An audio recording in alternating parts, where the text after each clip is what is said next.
कालिया दलन एकादशी व भाद्र कृष्ण एकादशी कुंतीपुत्र युधिष्ठिर बड़ उत्सुकतार सहित भगवान श्रीकृष्ण ठारू एही पवित्र एकादशी व्रत महात्म्य शुणी था। प्रसंग क्रमे भाद्रपद कृष्ण एकादशी व्रत कथा जानापी से भगवान पाखरे निजर अभिप्राय व्यक्त कले। भगवान मध्य राजा निकट में भाद्र कृष्ण एकादशी जहाँ अजा एकादशी अनुदा एकादशी बा कालिया दलन एकादशी भाव प्रसिद्ध सही एकादशी महात्म्य वर्णना करने को लगिले। भगवान श्रीकृष्ण कहते हे धर्मराज एही एकादशी व्रत को जो माने श्रद्धा और भक्तिर सहित पालन करती भगवान हृषिकेश को पूजार्पण करती से माने सर्वपापरु मुक्त होई परम गति प्राप्त होइथांती। एही परिप्रेक्षी रे अनुदा एकादशी महिमा कहूँ मन दे शुण।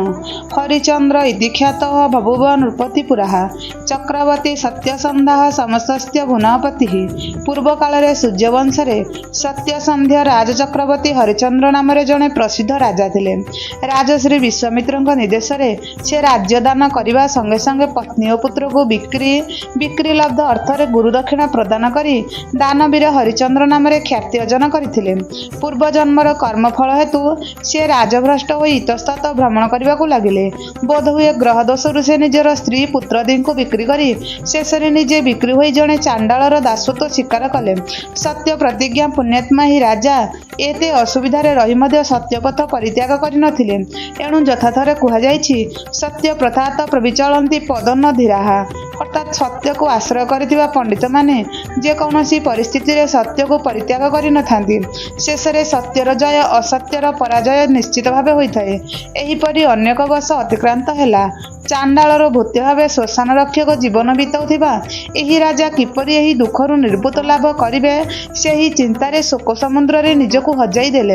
एही समय रे देवदूत परि गौतम महर्षि आसी तांक निकट रे उपस्थित हेले। से ब्राह्मण महर्षि को यथामान्य पूर्वक हाथ जोड़ी विनीत भावे निजर दुख कथा कहिथिले।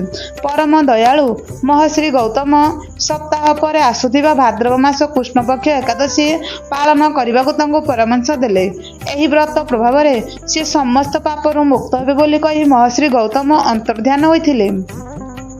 राजा महर्षि कहवा अनुसार एही परम पवित्र पुण्यमय विष्णुव्रत रात्रि उजागर पूर्वक पालन करी समस्त दुखरु उद्धार पाइले। पत्नी सहित तांकर मिलन हैला। मृत्युवरण करिथिबा पुत्र पुनर्जीवन लाभ कला। हरिचंद्र निजे हुतराज्य पुनप्राप्त हेले। निष्कटंग राज्य भोग करी अंतकाल श्रीयप्रिय परिजनक सहित स्वर्गलोकर अवस्थान कले।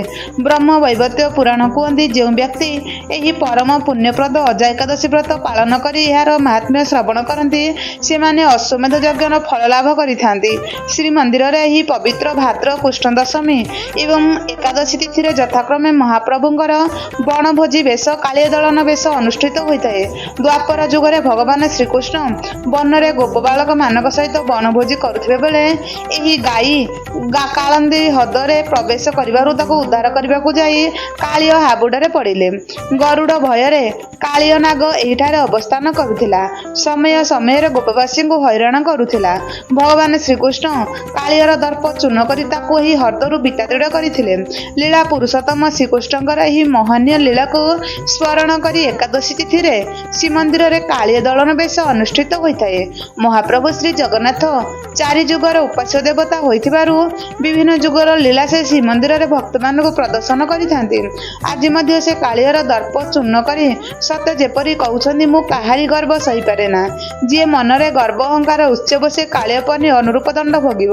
भागवत महापुराण रे मध्य से अमृतवाणी वर्णना करी अति बड़ी जगन्नाथ दास कहती गर्व गंजन नरहरि गर्व न सहंती काहारी। यथाथरे से गर्वभंजन बाना उड़ाई कहउछन्ती मो पाखरे सरल होई जाओ मु भाव भक्ति रे बंधा सरल मना समना सबरुणी मते ओइठा फल खुआई निजर करि पारिथिला।